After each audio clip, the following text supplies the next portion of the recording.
Coming up next on Insights on PBS Hawaii, is Hawaii in a real estate bubble?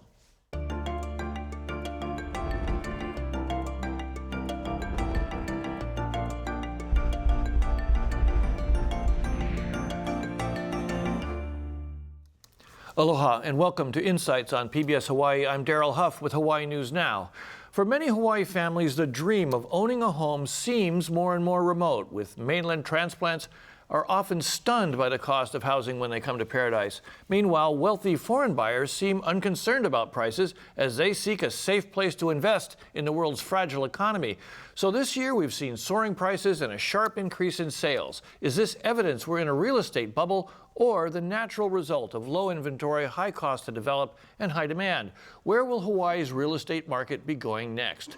We always like to hear from viewers like you, so share with us your questions and comments by calling 973-1000 if you're on Oahu, or 800-238-4847 if you're on a neighbor island. You can also watch Insights streamed live at pbshawaii.org. Just click on the title of tonight's show, or find us on Twitter at PBS Hawaii.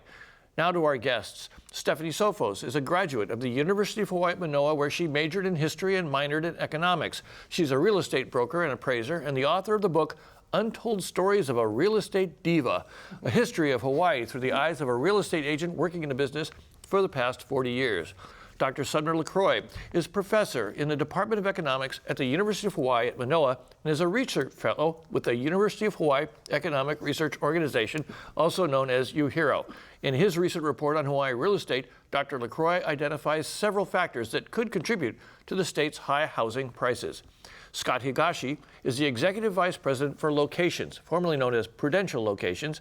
Mr. Higashi oversees more than 300 agents in 6 offices statewide throughout the year. Locations Research Department tracks sales activity for more than 350 Hawaii neighborhoods. And John Whittington is president of Compass Home Loans, a direct mortgage banking company based in Hawaii. Prior to launching Compass in late 2014, he was president of American Savings Bank's Home Loan Division, where he'd worked since 2009. A career mortgage banker, he spent the bulk of his career with the countrywide Home Loans Prime Consumer Markets Division. And let's just start off to make things clear. Sumner LaCroix, what is a bubble? When people talk about a real estate bubble, what does that mean? When people talk about a bubble, they're talking about a large, sustained increase in asset prices that pushes the asset price far above its fundamental value. The reason people argue about bubbles, whether or not they exist, is what exactly is the fundamental value of an asset. Some would say the market value is the value. Others would say, no, it's going to come back down. This is just market forces of the market sentiment that has pushed the price far above where the price will ever be in the long term. And when we talk about a bubble, though, we always fear the possibility of bursting. Isn't that really kind of the definition too? Most of the time, when after the fact we've identified a bubble, what we see is the bursting. The tulip bubble in Holland is the paradigmatic bubble, where all of a sudden people start to buy tulips. And then all of a sudden the prices of tulips start to go up. People think they're good investments. The prices go up even further. And then one day the merry-go-round stops and the prices of tulips fall back down to relatively low levels. Scott Higashi from Locations.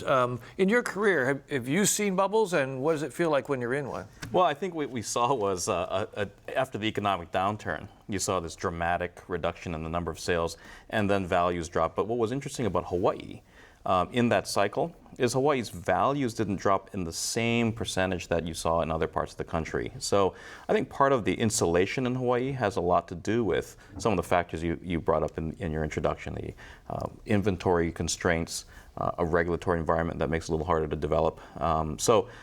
We did see a downturn in my short career in real estate, and it showed all the signs of the things that you would expect, people feeling a lack of confidence in owning or buying a home, and fewer sales.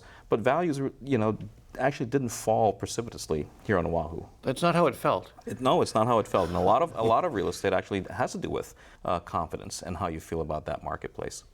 John Whittington, you're the mortgage banker in the crowd here, and there was a lot of blame placed on the mortgage industry back when we had the thing that we all could probably argue was a bubble, the 2008, 2009 crash. Mm-hmm.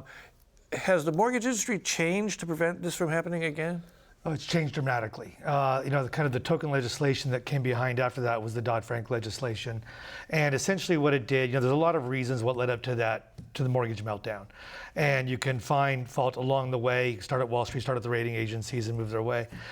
Since then, with more on the consumer side and the protections placed upon the consumer, as a lender, we're, and rightly so in many ways, constrained from being able to get that elastic with credit again. There was, you can argue it goes back to the Clinton administration trying to essentially make homeownership as a right versus privilege, and the things that went behind that, and then it just kind of manifested itself on that. Today, we've had very, very tight credit boxes, so a lot of people couldn't qualify that maybe should. We're starting to see a little thawing of that a little bit. It's becoming from a very tight box. It's coming the pendulum's swinging a little bit over. And so more people can qualify now. Just recently, Fannie Mae and Freddie Mac, the largest investors in home loans, have opened up, a lower down payment for a little higher price, which is beneficial to the well-qualified borrowers, the credit worthy, and those that have done the. Yeah, and we'll talk a little bit more later about decisions people can make, what the opportunities are. But Stephanie Sophos, your own experience, 40 years in real estate, what was it like going through the bubble, the ones that you recall? Well, first of all, I think we are in a bubble, and I think it's going to pop. When it does, we don't know. It could be because of politics, or it could be a natural disaster. But something's going to happen, and it will adjust. I've been in about 4 cycles, 4 or 5. This market is the most odd market for me. I've never seen a market like this. You mean this contemporary time you're talking about? This time right now, I've never seen a market like this because prior to this market, there were waves. And in the 60s, you had the Canadians come in. In the 70s, you had Saudis come in. In the 80s, late 80s, you had the Japanese come in. In the 90s, you had Chinese. And in the 2000s, early 2000s, you had the Caucasians from the mainland. This market, you have everybody coming into our market, including Russians. I've never seen Russians, and they're coming in with cash. They've purchased everything, all the luxury market in San Francisco and California and LA and in New York, and now they're coming to Hawaii. So everybody's coming into land bank.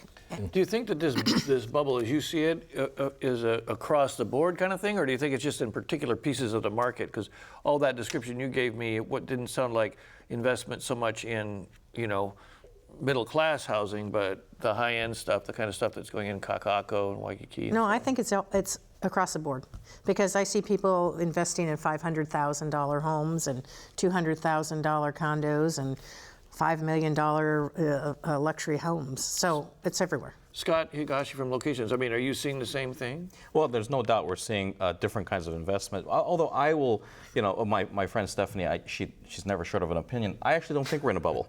And I don't see that. And I think what's different about this cycle versus the last one is the rate of appreciation is somewhat moderated. And I just feel like if we look at the past cycles, and if you index them all, and Sumner's probably better at the indexing problem, I just see that we're probably in year 6 of a 10-year cycle is the way I would look at it. And I feel that there's still more appreciation to come and some stability in the market. Inventory levels at moderate price points, certainly around the medians for single family and for condos and below, are really tight.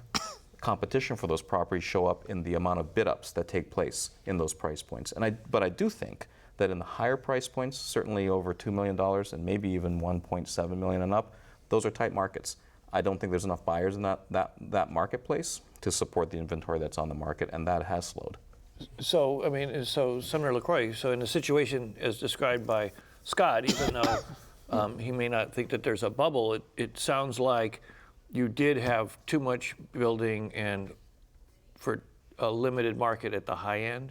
Do you think that there might be a bubble there?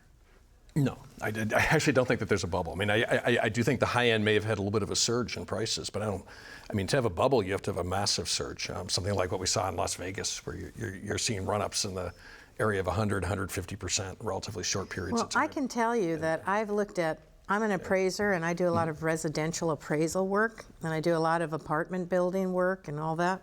And 3 years ago, apartment buildings that were selling for $150 a door, unit.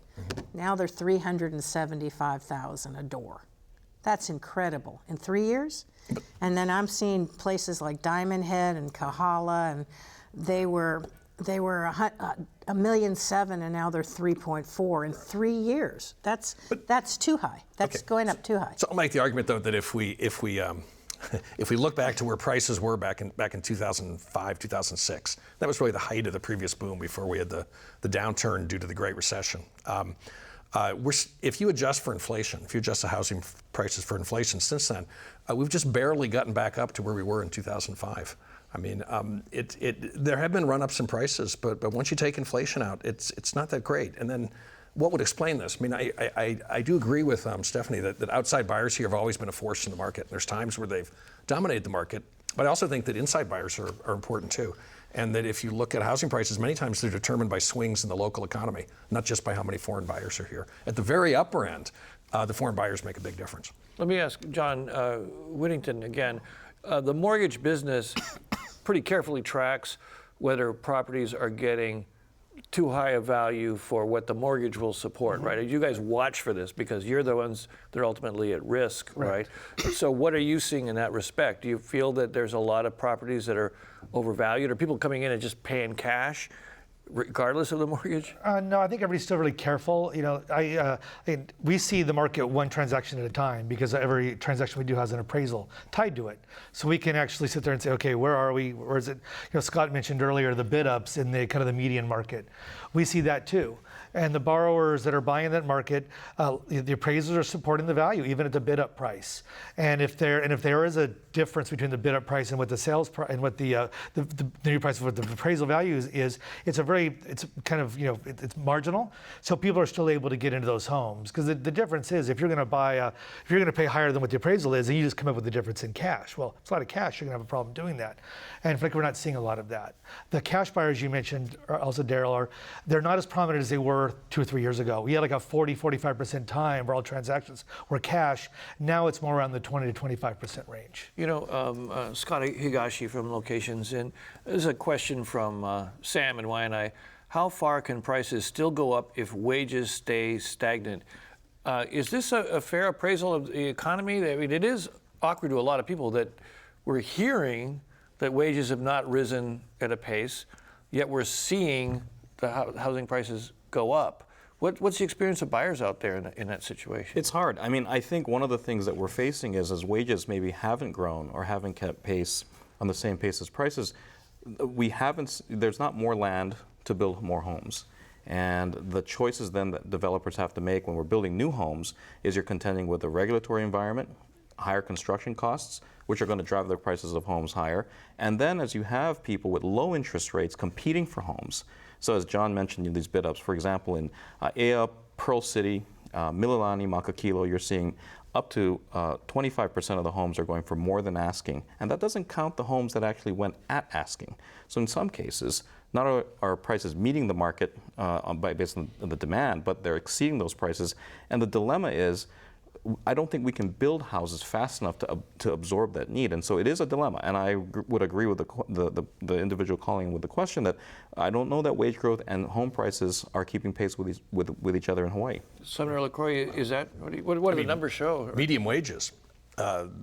The person, 50% of the people are below them, 50% above in the wage earning distribution. Medium wages haven't changed much since the Waihee administration or since the Reagan administration. They've been pretty much flat since then. So given that, I mean, okay, so let's But I want to add one thing though. It's just that personal incomes have increased substantially the last couple of years. You know, there was about a 4% rise in real personal income in 2014, about a 5% rise in 2015. So even though wages have been flat, other sources of income have contributed to people's ability to finance a home. So, I mean, maybe this is a question for Stephanie then. You know, you talked a lot about the offshore money coming in and being spread out around the market, but we're hearing this phenomenon about individual buyers bidding up properties. Would that still be a bubble to you if what's driving it is this demand from actual people who live here too? I think that that's sorry. I think that there is a bubble, and 5% increase of someone's income when your houses are rising 30% is still a big gap. And the real estate market, the reason why everything's going up is there is demand because there's two reasons.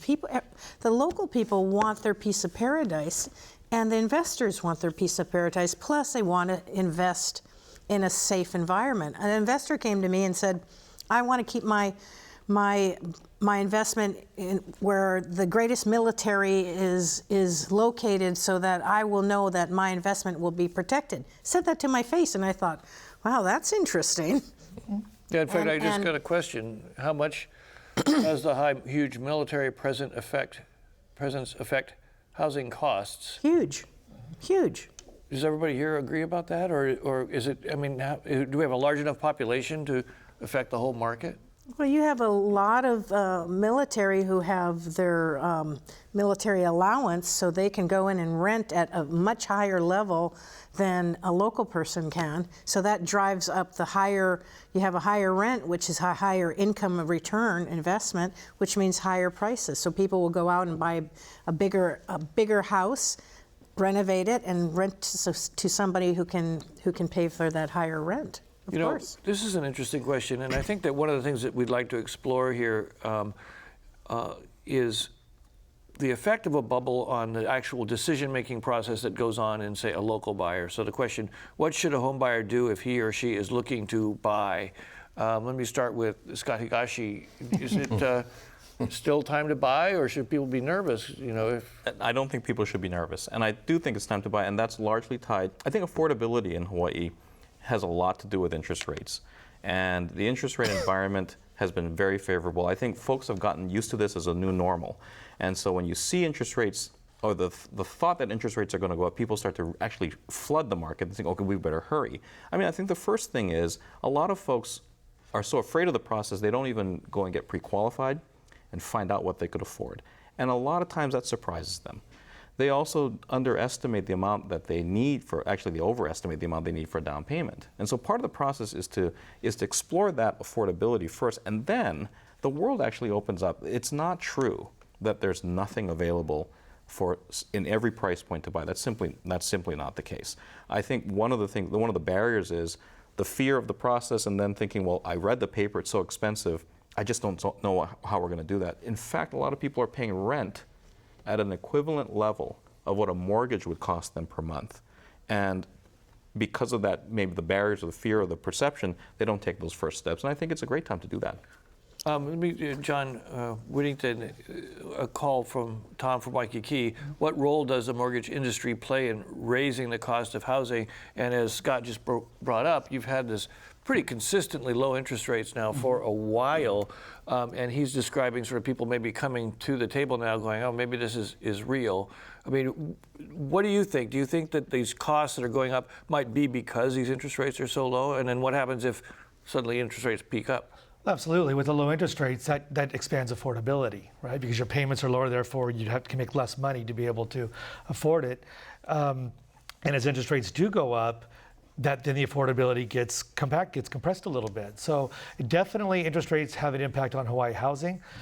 Something, though, this is more anecdotal and somebody could probably articulate this better than I can, is Hawaii seems to find a way. Honolulu seems to find a way. Whether it's, in the typical thing that we see, it's not necessarily debt to income ratios, which is that affordability, it's more of the down payment side of it.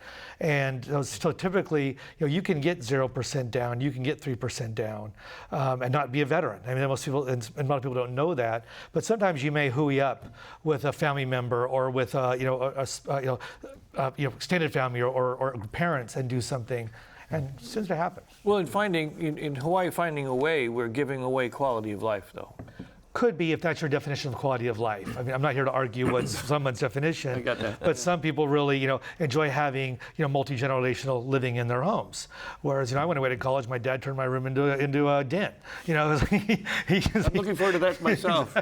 It's really worth remembering that supply here is relatively fixed. I mean, we just have not added very much to the supply of housing in Hawaii over the last 10, 12 years.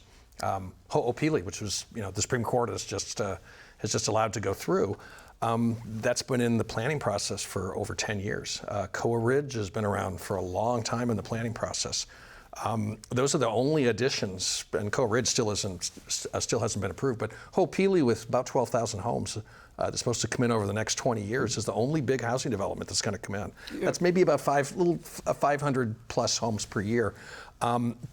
That will help alleviate some of the demand that's coming about for extra housing. But if there's continued population growth in Oahu, if the economy tends to have kind of slow but okay growth, as your hero predicts that it will, then we're going to see more people coming here. We're not going to have the homes to put them in. And then what that means is they bid up prices. That extra demand just bids up prices. Okay, Stephanie, you have a fan out there, says, Stephanie Sophos is right on the money. Let me ask,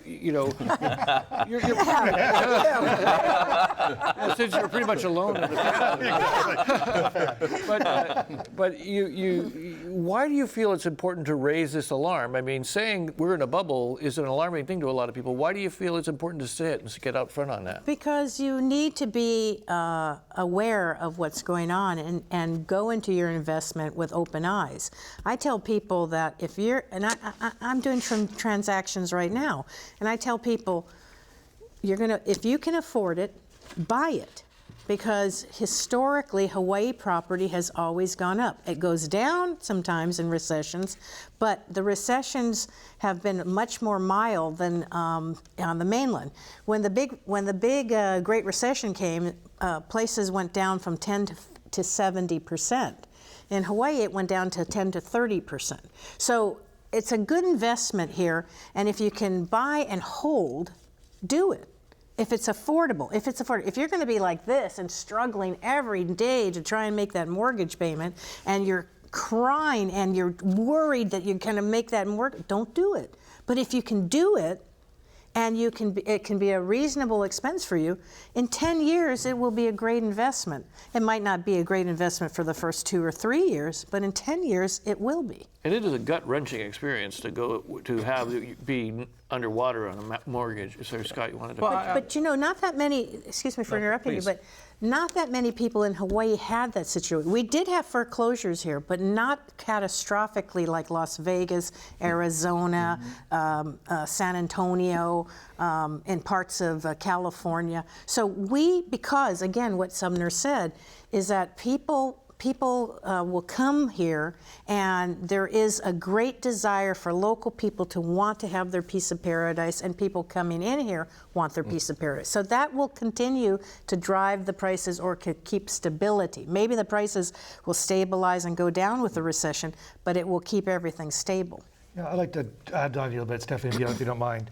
You talked about Las Vegas, California, the Inland Empire. The Sand States is what. That's right. You're from Las Vegas originally. Originally, yes, I am. I remember that. And what we saw here in Hawaii, and we're based in Honolulu, and the owner-occupant market in Honolulu was maybe off 10% at the trough.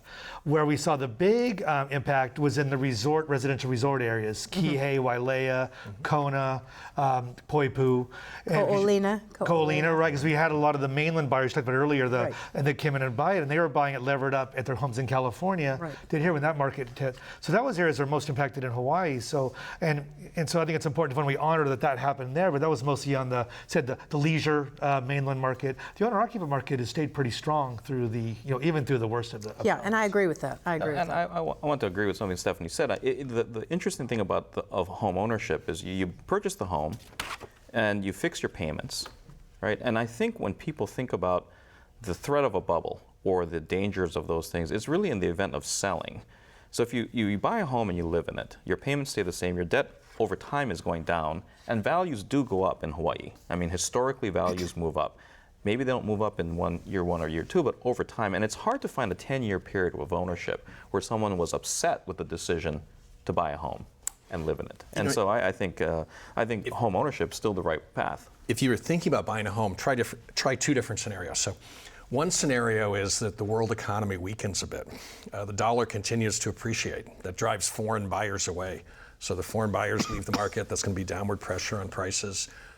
Weakness in, say, China spreads over to the U.S. market. The U.S. enters into a minor recession.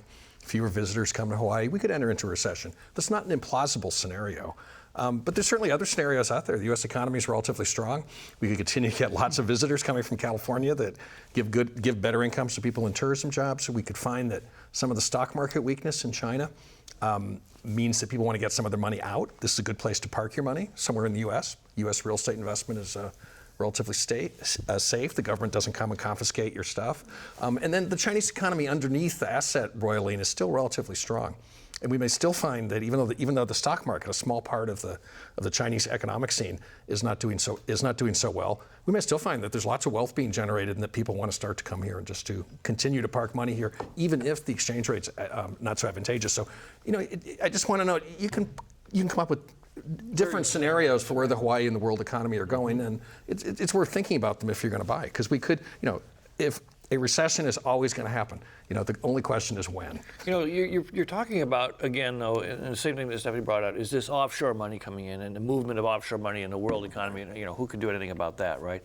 But I had a panel here last week about kaka'ako, and one of the people said, go out at 8 o'clock at night and look at one of those high rises. It's supposed to be workforce housing, or it's supposed to be, middle class housing, and you're going to see that 40% of the lights are dark.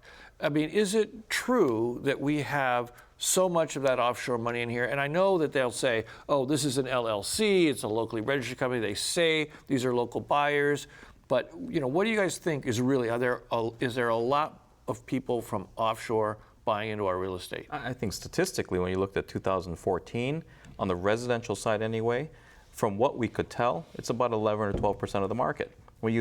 When you go back to 2005, it was 25% of the market, and I count offshore as being people from California, the continental U.S., or Asia and other places. So I think the complexion of the market has changed, and while folks may have bought and held from that time, I just don't see that this more recent market is not being as influenced by that outside money, and not in all pockets anyway.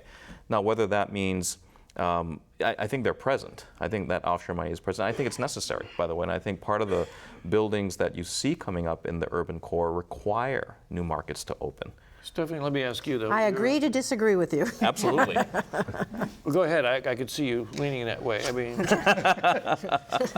No, I think that the foreign nationals are here and they're buying left and right, and I think that that's what's driving a lot of your market. And are they hiding where they're from?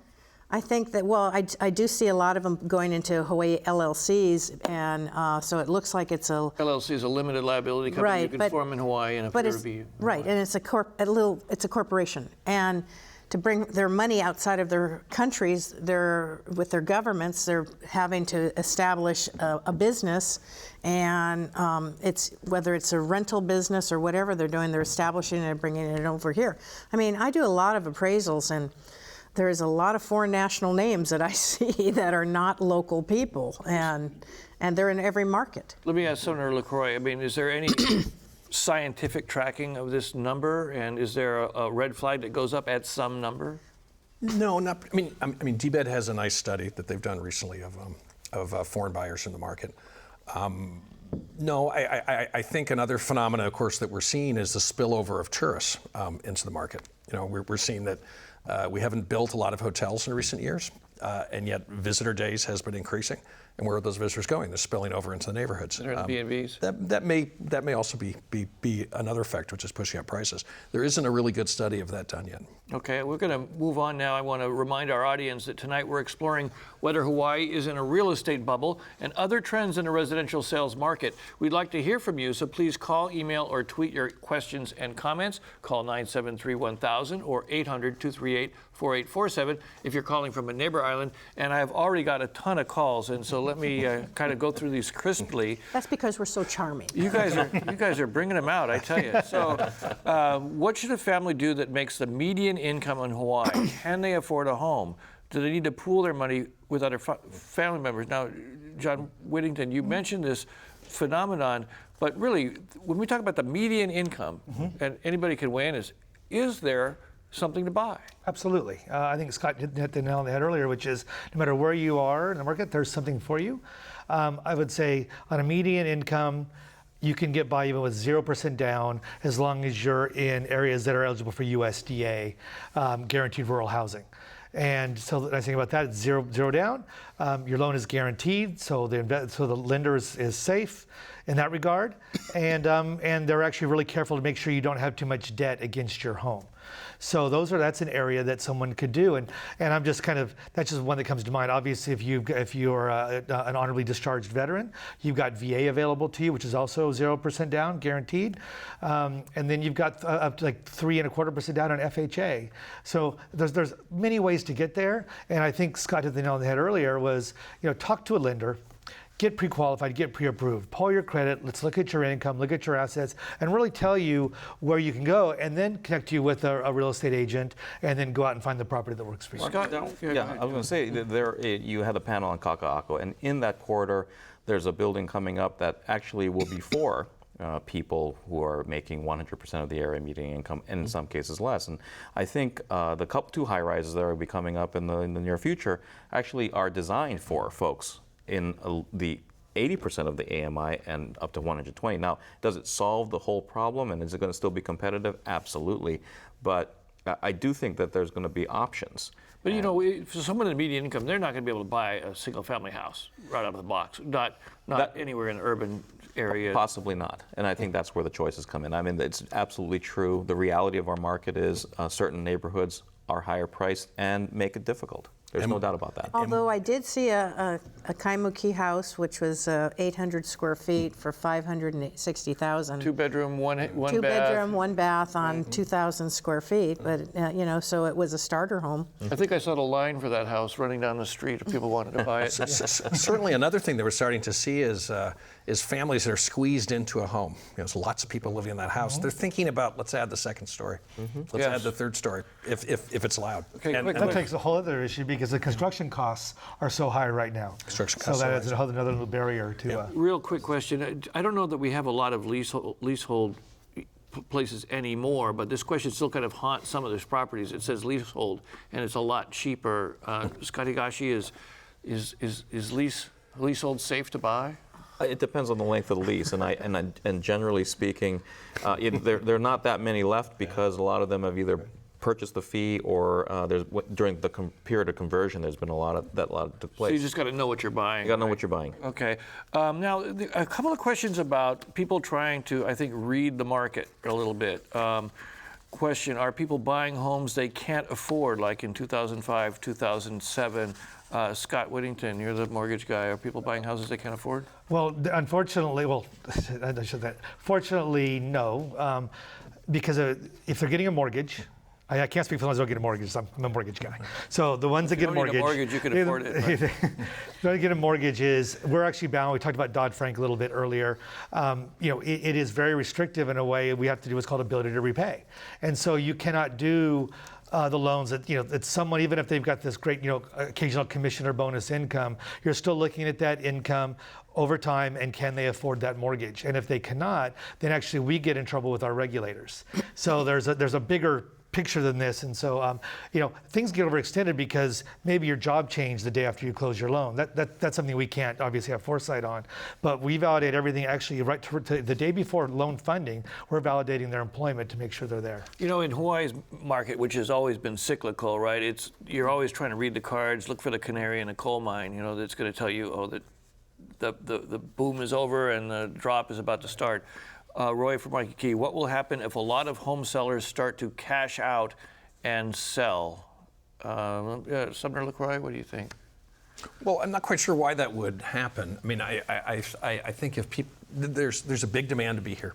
And the reason why there's a big demand to be here is because this is a great place to live. There's really good amenities here, ranging from the good weather to the host Hawaiian culture, to the water, to the natural beauty of the place. Those of us who live here sometimes get caught up in the traffic. And it's right. If you're living out in West Oahu and you're commuting into downtown every day, it's understandable why you get caught up in the traffic. But this is still a very high amenity place. And so if people decide they want to cash out and prices start to fall a bit, others will follow and decide to come to Hawaii. What about the real estate flippers? Are they at risk at all? Scott Higashi? I don't think this is a flip market. I just don't recommend that. And I think the advent of these great TV shows that give these fanciful ideas, you buy a place, you fix it up, and you flip it for a lot more. I just don't think our market behaves that way. But I've seen a lot of flippers.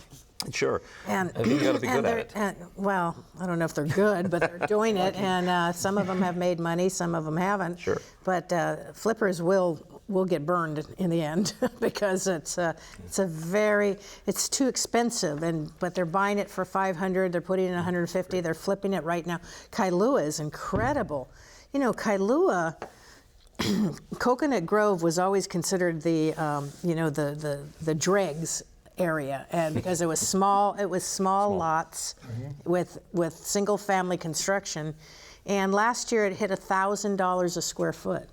That's kaka'ako prices. That's Diamond Head prices, and I was like, oh my God, how far is this going to go? And that's it's incredible. And there are a lot of flippers in Kailua right now. You know, the questions are coming in along those lines about neighborhoods that have traditionally had affordable houses, or what people consider to be affordable, Kauai, the Big Island, and people are asking, well, what's going to happen to our communities? Is this rising price going to start changing the nature of our communities? Scott, do you see that? Absolutely. Absolutely. I mean, I think that, when you have that kind of environment, it will change the nature of the prices, and it's unavoidable. And the hard part about the neighbor islands is, I think when the economic downturn occurred, it was much harder on the neighbor island communities, and we're still not seeing where those prices have recovered in full, unlike Oahu, where they continue to accelerate. So the neighbor island markets do behave very differently, and there is a lot of outside influence in particularly the resort markets. Where in the traditionally residential markets, I clearly the phenomenon of flipping can absolutely affect values. Interesting question. It was in one of this huge pile of cards, but it was a question about, and I could see a fixed income person asking this question. You know, they're seeing the neighborhoods pricing up, and their property taxes going up to the point where they may be paying more. Although Hawaii is a low property price state, it's still scary for them. Let me try John Whittington on that. I mean, are we seeing people that get in trouble because of the property taxes? No, not so much. As you mentioned earlier, Hawaii has pretty relatively low property tax compared to other places on the mainland. I could hear the city council saying, "No, we can't raise property taxes." Well, we get taxed to death in every other way. So let's be clear. Yeah, we're like number one when you put all the taxes that we pay and that GET. That's 5% right off of every dollar you earn. And on your rent, you're paying. And on your rent, and on your on every service you use. I mean, we are the highest tax state in the nation, and when you say real property taxes are low, that's not a real issue. That's a non-issue, because if that tax keeps going up, it's going to go right to the renters, and the renters are going to be displaced. So we have to balance. I mean, we can't be taxing us every which way. We've got to calm down on our taxes. You know, you're making me, I got to read this question. I mean, would does Stephanie understand? Would Stephanie Sophos consider running for mayor? Okay, so I would probably go postal before that would happen. Congratulations to you. I mean, it's okay, like, now this is a fun conversation. I'm sorry I have to keep kind of controlling it because it's we're moving right along here. Again, I asked about the canary in the coal mine. What should people be watching out for? What is the statistical, psychological? What's the thing that could trigger the next trending down? Sumner, that's an interesting. Well, you could have a decline in tourism. Certainly, if we were looking out there, this 30% decline in the value of the Japanese yen, of the New Zealand dollar, of the Australian dollar, of the Canadian dollar. These are all phenomena which have made it much more expensive for people to visit here. Interestingly enough, the numbers have been relatively robust for tourism, and yet that doesn't mean that one day people aren't going to wake up and say, let's go to Mexico. I mean, it's if they're looking for a vacation, they're going to find that things like a Mexico vacation are much, much cheaper. As Cuba starts to move forward in the tourism industry, we may start to find more competition there too. There could be a recession coming about just because of war, changes natural in tourism. disaster, all of a sudden shocks, right? A hurricane ripping through here. And here in the coal mine, and I'll probably turn this over to Scott, but having like inventory, once it's having inventory is a big indicator of where we are in a cycle, right? And again, you can articulate this better than I can, but we're like at 3 months right now of inventory. And then we still have probably... What does that mean for the people? So if no more homes came on the market today, with the amount of velocity in the market of people buying, that you'd have 3 months, after 3 months you'd have no inventory left. Right? Okay, Did I say that right, basically, Scott? there's basically available homes good enough for 3 months at the rate the market is going now. Right. And the amount of time the homes are spending on the market on average is still about 40 days. So, you know, we've seen times in Hawaii where that could be months, many months. So I think right now we're not seeing, I think consumer confidence, at least from what we see, we deal with a lot of first-time home buyers, that trepidation, and I think if folks aren't confident that they're going to have a job, or they don't have a good employment outlook, they don't feel confident, they don't buy a house. And I think if that creeps into the economy, I think that's going to be tough. That's when you start to see values drop. Things take longer to sell. Sellers have to back off a little bit and don't get as aggressive on listing their homes. And part of it right now is when sellers put their home in the market, they know the neighborhood's going well, and they get more, and the next seller gets a little bit more, and that starts to move prices up. And part of it is a lack of inventory. And as Stephanie points out, you can have a neighborhood that you wouldn't have traditionally thought, gosh, how would they get these prices? Well, if there's the only home on the market and people really want it and more than one person wants it, supply and demand says, you know, they're going to bid that up. But you know, the length of time was 30 to 45 days a year ago, and now it's 90 days, 3 months. So there is it's starting to stretch out. So that shows you that the market is slowing down. Stephanie, when is like the right balance point when it's, you know, not quite a seller's market, but yet not a buyer's market yet? Is it like 60 to 90 days? I think this is actually a better market than it was a year ago, because it was more of a frenzy a year ago. It seemed to have peaked in 2014, and I started to see the trend going down in June of 2015. So now things are starting to stretch out a little bit more, and buyers are waiting a little longer, and sellers are becoming more realistic. And so I'm starting to see price reductions across the board. I see people willing to negotiate. And before, no one would negotiate with you. They would just say, this is my price, and I'm going to put all the offers to the seller, and you're going to have, and you might be lucky if you get us to accept it. Now they're saying, okay, how can I help you? Sumner, it seems like do you feel like we're hitting a crest here? I really don't. I still see that we're median home prices are still increasing. Yes, but economists look at history, and we're looking at what's currently going on. You have to remember that you're looking at your data that's been given to you over the last 3 to 12 months. We see it going forward. It's true, but we're also taking some of our predictions of the local economy, and we see again not great growth, but we see still pretty substantial growth in the local economy over the next 2 to 3 years, and that's going to drive up local incomes. And I think we'll see local demand that will keep the median home price relatively high. I don't think we're going to see big declines or big increases in it. At the upper end, that's a different market. The upper end, we deal much more with these exchange rate changes, what's going on in the Chinese stock market. You know, in California too, do we find that all of a sudden people decide they want to take some of their stock market wealth and decide to park it in real estate? That happened in 1999, 2000, after the stock market crashed in the United States. So you asked about how do we see it and what's going on, and I think what's happening right now is there is some nervousness in the United States economy and the world economy, and it could be based on this election. and that could be what triggers a recession can be anything. It could be a natural disaster, it could be political, it could be currency war, it could be some type of a scare. So I think that yes, we are growing, and we're kind of stalling, we're slowing down a bit, because people are just waiting to see what's going to happen, who's going to be in office. Holding their breath a little bit. Yeah, and also being more practical. But again, going back to what everyone said, if you have the money, if you have the ability to mortgage, if you feel comfortable in your monthly payments, then buy. because you will never, you cannot time a market. No one knows when to time a market. We're not geniuses on that level. We hope we are, but we have to look at it, for me, for you, whatever you want to do. If it works for me, then I'm going to buy. Let me ask, we have a number of callers who've asked about affordability. What is affordable? What is the correlation between the high cost of housing and homelessness? Rent control, a number of questions. And then what about the TODs? That's the transit-oriented development along rail. And we are on the verge of government looking at some of the housing policies and trying to generate a lot more affordable units into the market. If you did that in a really rapid way, could that destabilize our market? Are we in any danger of that?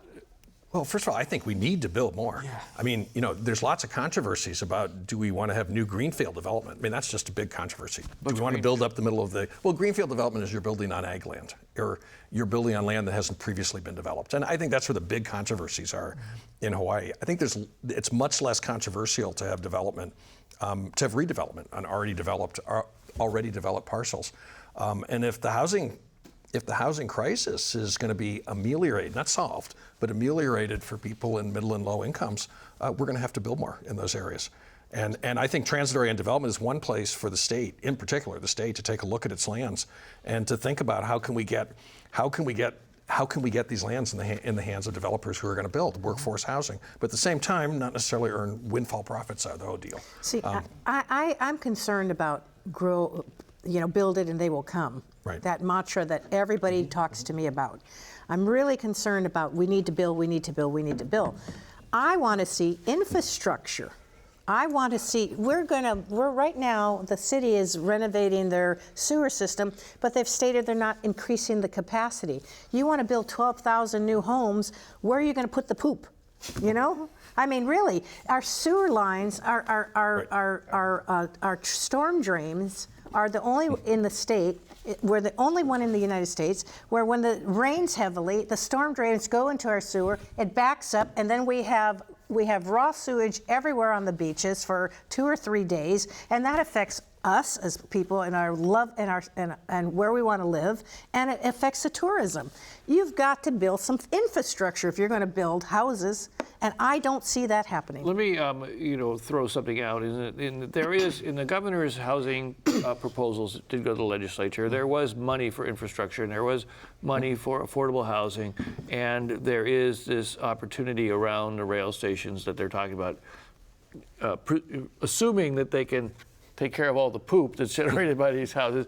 Scott Higashi, what impact do you think a large amount of new inventory over, say, the next 6 or 7, 8, 9, 10 years would have on the real estate market in Hawaii of affordable and middle-income housing? I don't think it has a negative effect at all, and I think that's because of the need. I mean, when we're tracking the amount of interest in some of the Kaka'ako developments that have not been built that are going to be either workforce or housing that actually is being administered and overseen by the state agencies, including the HCDA and the HHFDC, there is a very strong indication that the demand far outstrips whatever inventory is currently planned. And I just don't think that in the more affordable categories, whether, by the way, even though we're in real estate and we're looking for people to buy homes, there is room under TOD or whatever to actually build affordable rentals too. So there's a lot of housing options, I think, that exist, and that can be a good transition for people. Not everyone will buy a home,